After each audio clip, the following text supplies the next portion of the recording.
bueno, movió aguas políticas y para eso está hoy, para acompañarnos Gerardo Pisarello, que no sé si ya está por acá conectado. Mira, acá está Gerardo.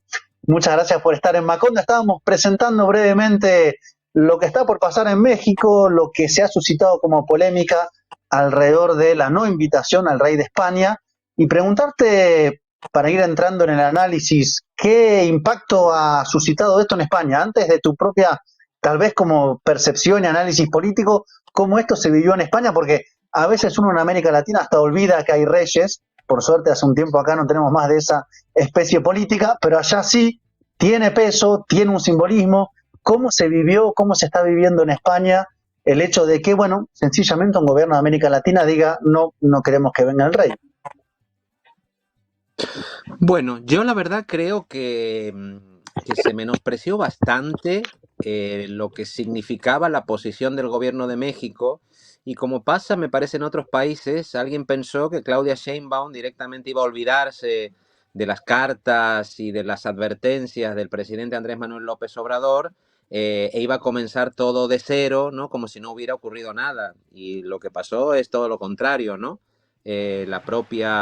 Por voluntad de la propia presidenta, se decidió que en la medida en que había un rey de España que no se dignó ni siquiera contestar las cartas de otro jefe de Estado, en el sentido que fuera, pero ni siquiera se dignó a contestarlas, no iba a pasar nada. Y ese rey que desairó fue desairado. Ese rey que no respetó no fue respetado. Y la verdad que la reacción fue, a mi juicio, bastante dura, un cierto terremoto político. Yo no sé si el Ministerio de Asuntos Exteriores sabía o estuvo intentando evitar que esto ocurriera. La sensación es que no, como si el Partido Socialista, digamos, incluso con ese ademán ofendido, ¿no? Por parte del Ejecutivo de no enviar ningún tipo de representantes, pero a mí me parece muy comprensible lo que ocurrió y muy evitable sobre todo, porque hubiera bastado un gesto, hubiera bastado simplemente una actitud de respeto, como la que de hecho ya mostraron otras monarquías europeas que tuvieron pasados coloniales, que pidieron disculpas por ese tipo de actuaciones. Lo hizo el Papa Francisco y sin embargo el gobierno de España reaccionó muy mal. Gerardo, te damos la bienvenida y Ge- aprovechamos para darle también la bienvenida a Ina Finogénova, que ya logró conectarse. El avión le dejó conectarse a Ina, que está recién aterrizada, creo. Buenas noches, Ina, gracias por estar acá. Sí, sí. Gracias, Gerardo. Buenas noches. Gracias a Voy a todos aprovechar. ustedes por la paciencia también. Sigue, Leandro. Aprovecha a preguntar, hacerle una pregunta a Sí, Gerardo, luego voy yo. dale. No, le quería preguntar, Gerardo, vos estás entre entiendo que ya está confirmada tu presencia en la toma de postura en México de Claudia Sheinbaum.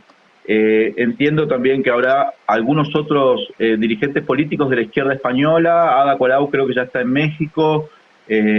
Podemos piensa también enviar algunas personas, pero la posición del gobierno español es no enviar a nadie y dejar escalar un poco esta tensión por la situación que se produce por la no invitación. Recordemos que en agosto del 2022, en la asunción de Gustavo Petro, también el rey de España protagonizó algo que fue muy polémico y muy cuestionado en Colombia, el no levantarse ante la espada de Bolívar.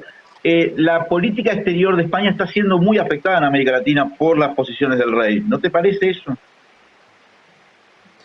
Bueno, yo no creo que el gobierno esté dejando escalar. El gobierno tiene un problema enorme entre las manos, y no solo el gobierno, porque México es un país muy grande, económicamente, eh, culturalmente, y por lo tanto es un problema. No tener unas relaciones diplomáticas mínimamente estabilizadas con México es un problema enorme. Yo creo que Pedro Sánchez no debe entender cómo no previeron esto y no actuaron en su momento, ¿no? Debe haber una presión empresarial, me imagino, digamos, importante. Y me parece que esto es un problema de la Casa Real, también es un problema del Partido Socialista, y en la parte que nos toca, los que formamos parte de grupos de izquierda, yo diría que también, aunque yo lo vengo advirtiendo desde hace mucho tiempo. Yo soy diputado por un grupo parlamentario que tiene ministros en el gobierno Pero yo he dicho lo que he dicho siempre sobre México, soy una persona republicana, sobre la propia monarquía, y voy precisamente a México por eso. O sea, me parece que si el Ejecutivo no, pues decide no ir, pues es una decisión del Ejecutivo. Yo represento la dignidad del Parlamento, digamos, en esto, y creo que deben estar preocupados porque es un error grave. No es lo mismo que lo de la, me parece que lo de la, yo lo de la espada de Bolívar lo vi como una torpeza quizá más deliberada por parte de Felipe VI, ¿no? Una torpeza más deliberada. No sabría explicarles a qué obedece que la Casa Real con la connivencia del gobierno no hayan reaccionado a las cartas de López Obrador. Yo ya digo, creo que es haber subestimado al gobierno de México y pensar que México iba a olvidar eso como si no fuera una cosa importante, ¿no? Y creo que se equivocaron profundamente, digamos, en eso. En 1990, el rey Juan Carlos I visitó México y emitió una especie de documento pidiendo disculpas a los pueblos originarios, ¿no? Por los abusos de la conquista, con ese lenguaje, habló de Bartolomé de las Casas, eso fue en 1990. Claro, pero era una época en que el rey podía ir a una comunidad de pueblos originarios y hacer esta pequeña autocrítica, pero luego hacer negocios, que las empresas españolas hicieran negocios, que luego destrozaban esas propias comunidades. Eso eran los 90, pero ya hubo una especie de petición de disculpas o de arrepentimiento. Por lo tanto, eso se podría haber reproducido ahora, porque México no solamente tenía un problema con la conquista, sino que tenía un problema con Iberdrola, es decir, con las empresas españolas que estaban haciendo negocios en México sin respetar las reglas de inversión, intentando, digamos, todo esto es verdad que con favorecidas por lo que hizo el gobierno de Calderón primero y de Peña Nieto luego, ¿no? Es decir, con la connivencia de los gobernantes mexicanos, y ya digo, menospreciaron a Andrés Manuel Pérez Obrador y volvieron a menospreciar a Claudia Sheinbaum, que todos pensaron, bueno, es mujer, ¿no? Ella será más blanda, en fin, enviará otro tipo de señales, e igual que estamos viendo con la reforma judicial, Claudia Sheinbaum tiene claro que ella quiere enviar un mensaje de continuidad de la cuarta transformación. Y ya digo, para mí hubo una torpeza diplomática enorme por parte de España y del gobierno español. Gerardo, buenas tardes. Muchísimas gracias por estar aquí y disculpa nuevamente a toda Hola, la Ina. audiencia por el retraso que he tenido.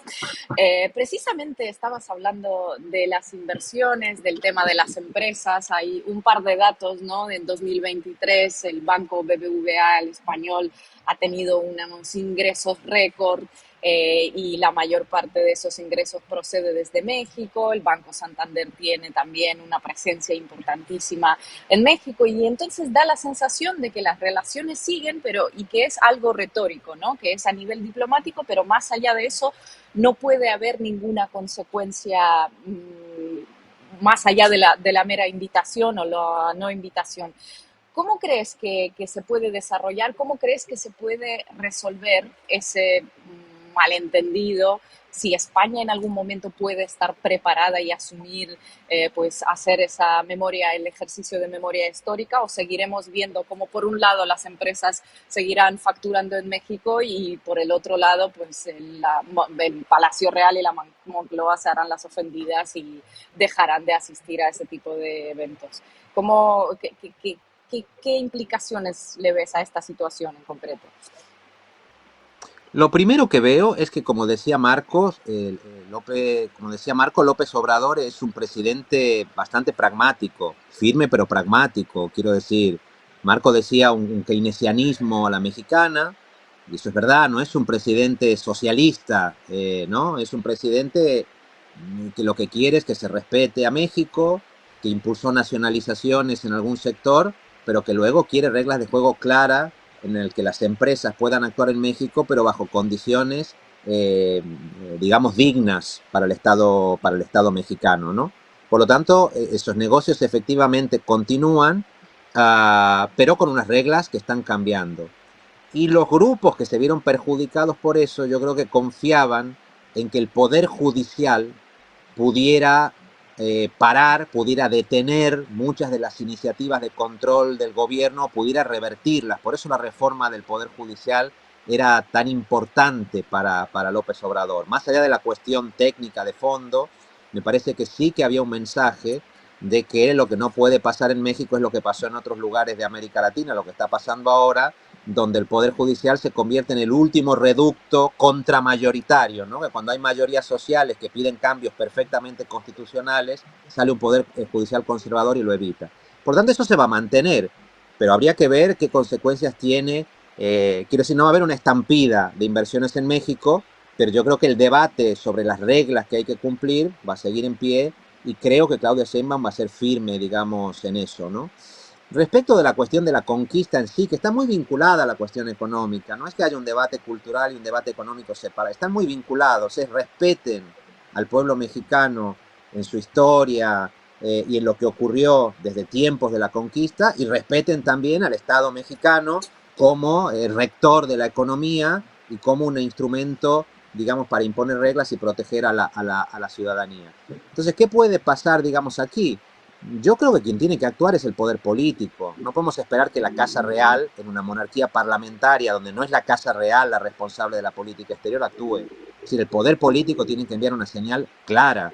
Si aquí, en España, se están haciendo intervenciones en los museos para descolonizarlos, si hay un debate sobre descolonización, es decir, para mostrar la huella del colonialismo también en un país que fue un país colonialista, no se entiende de ninguna manera que no se haga un esfuerzo político de encuentro cultural del tipo que sea para pedir esas disculpas y para revisarlas, como hizo el Reino Unido, como hizo el Congo de Leopoldo. Es decir, no hace falta tampoco ser Franz Fanon, no hace falta ser un antiimperialista radical para adoptar ese tipo de medidas. Por tanto, yo de la Casa Real no espero nada en este sentido. Yo soy republicano y no espero nada. De un gobierno que tiene y que depende de unas mayorías parlamentarias y que es el que dirige la política exterior, sí creo que ahora tiene que haber una señal clara que no puede ser hacerse los ofendidos. Esto puede durar 2 días, no irán a esta toma de posesión, pero lo que hace falta es que de manera inmediata se adopten, digamos, se abran canales para resolver esa cuestión, que yo creo que el gobierno de México no tiene ninguna razón para no acceder, siempre que se haga, como digo, respetando al pueblo de México. Cuando comenzaba a hablar, recordaba la imagen de Santiago Abascal con el casco cual Hernán Cortés, en lo que uno ve como un, no sé si quiero, un deslizamiento o una desinhibición en reivindicar abiertamente lo que fue la conquista y colonización de América y oponiéndose a lo que llaman la leyenda negra. Me refiero a Vox, por lo pronto, no sé si el PP también está en esa misma línea de reivindicación. ¿Pensás que hay alrededor de esto que uno a veces piensa, bueno, está relativamente saldado o no debería generar como demasiado sismos políticos, una suerte de, dentro de la política española, dentro del ascenso de las ultraderechas, una suerte de nuevo capítulo de la reivindicación, como si la derecha reivindicara la corona por un lado, la conquista y colonización por otro lado, una suerte de posición de, bueno, no tenemos que disculparnos de nada, y acá finalmente, no sé cuál es la explicación exacta que dan, pero hubo un pueblo que fue y, no sé, en Francia dicen el intercambio de culturas, que es la forma más diplomática que encontraron para decirlo, lo cual es como una aberración. Pero ¿está jugando esta derecha que está como reivindicando eso abiertamente? Bueno, otra vez creo que el debate cultural va muy vinculado al económico. Yo digo que Vox y una parte del Partido Popular, Aznar, Isabel Díaz Ayuso, la presidenta de la Comunidad de Madrid, son el partido de los nuevos encomenderos. Es decir, esa defensa cultural de la conquista es una defensa de determinadas élites en España que no logran una inserción, digamos, propia en la economía capitalista, financiarizada, globalizada, con la presencia de grandes potencias, y quieren recuperar la posibilidad de tener ese papel en lo que eran sus excolonias, ¿no? Entonces, por eso reivindican eso desde el punto de vista cultural. Digamos, la pista de aterrizaje para que determinadas empresas que todavía tienen capitales españoles puedan hacer negocios en esos lugares. Y la extrema derecha intenta hacer de altavoz, digamos, a eso, ¿no? Y por eso utiliza este tipo de discurso, porque eso le permite actuar no solamente en México, sino en Bolivia, en Perú, impulsar golpes de Estado allí donde pueda haber gobiernos que se resistan, no a esa mirada cultural simplemente, sino a los negocios que hay detrás de esa mirada cultural. Por eso digo que en ese sentido, cuando Abascal se pone el casco e infla el pecho, ¿no? Como si fuera Hernán Cortés, o cuando Aznar intenta ridiculizar al presidente López Obrador diciendo que él también tiene orígenes españoles, todo ese jueguecito que se hace por parte de la extrema derecha y de la derecha extrema es para proteger negocios, punto, o sea, no hay otra razón. Por eso digo que detrás está Iberdrola, detrás hay que preguntar qué intereses tiene Repsol, detrás hay que preguntar, y claro, pudieron hacer golpes de Estado en Bolivia, aunque luego el pueblo boliviano los revirtió, pudieron hacer un golpe en Perú, pero México es mucho México. Y el gobierno del presidente López Obrador no es un gobierno que se haya caracterizado por dejarse avasallar, ¿no? Y por lo tanto yo creo que hay que mirar los dos debates juntos, porque si se intenta pensar que una cosa es el debate cultural y otro el económico, yo creo que no se entiende absolutamente nada. Por eso ahora, cuando había algún tema como el de Iberdrola, que parcialmente se resolvió, porque el gobierno de López Obrador puso en su lugar a Iberdrola, nacionalizó determinados sectores de la energía e impuso condiciones para que se puedan hacer negocios en México. Eso estaba resuelto. Era muy fácil comenzar esta nueva etapa con Claudia Sheinbaum con algún gesto, y torpemente no se hizo, y eso ahora pone todo en evidencia y va a costar hacerlo, porque ahora eso se va a ver como un retroceso por parte del gobierno español. Yo espero que el Partido Socialista no caiga, digamos, en esa trampa. Yo creo que jugar al ofendido sería como un grave error. Y ya digo, la mayoría parlamentaria que le da apoyo, al menos en lo que hace a Podemos, a Bildu, a Esquerra Republicana, incluso a los que formamos parte del grupo parlamentario de Sumar, digamos, no tenemos ningún interés en que eso no se mantenga. Y se va a ver este martes.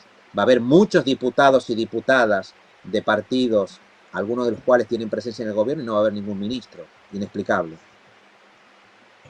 Muchas gracias, Gerardo Pisarello, por habernos acompañado. Mucha suerte también en esa visita a México. Vos que sos un poco de los dos lados del mar, me imagino que además tiene esa significación, esa importancia hasta humana, ¿no?, que tiene para los que tienen esa especie de doble continentalidad. Gracias por estar acá acompañándonos. Sí, absolutamente. Y cuando llegan momentos de tensión, un lado de la balanza pesa mucho más que el otro. También hay que decirlo, eso lo tengo clarísimo.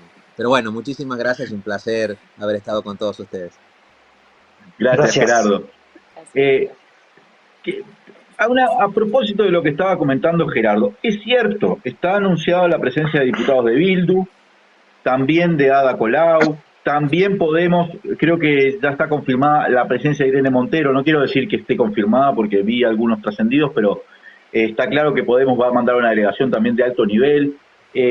Sin embargo, hubo declaraciones como tanto Yolanda Díaz, que no va a participar y que fue invitada, como de Íñigo Errejón, que llamaron al gobierno a buscar una solución a esto, pero marcando que van a respetar la posición de Cancillería española. Lo cual genera para mí también una cierta tensión en Sumar, que después habrá que analizar, porque este tipo de cosas son las que después parten un poco las aguas dentro del pensamiento de la gente que vota a la izquierda, ¿no?, que no le gusta nada quedar como en una posición de este tipo. Quería marcar que Claudia Sheinbaum, este 1 de octubre, cuando asuma, en su lista de invitados está dando muchísimos mensajes, más allá de no invitar al rey de España. ¿Sí? No está invitando a Ecuador tampoco, claramente, después de lo que Ecuador hizo en la Embajada de México. No está invitando a Perú. ¿Sí? El gobierno de López Obrador siempre mantuvo su apoyo a Pedro Castillo. Está tomando decisiones de ese orden.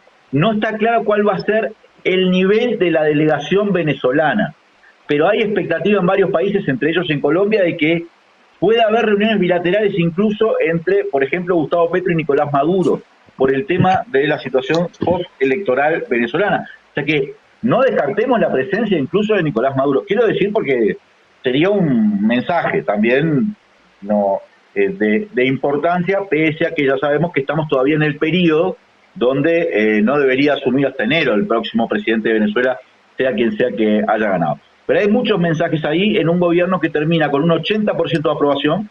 Esa es la aprobación que tiene Andrés Manuel López Obrador, para algunos el presidente más importante de la historia de México, que además aprovechó las últimas horas para hacer declaraciones diciendo que lo mejor de México viene de los pueblos precolombinos. Es decir, López Obrador no da puntada sin hilo, y me pareció como significativo, algo a señalar.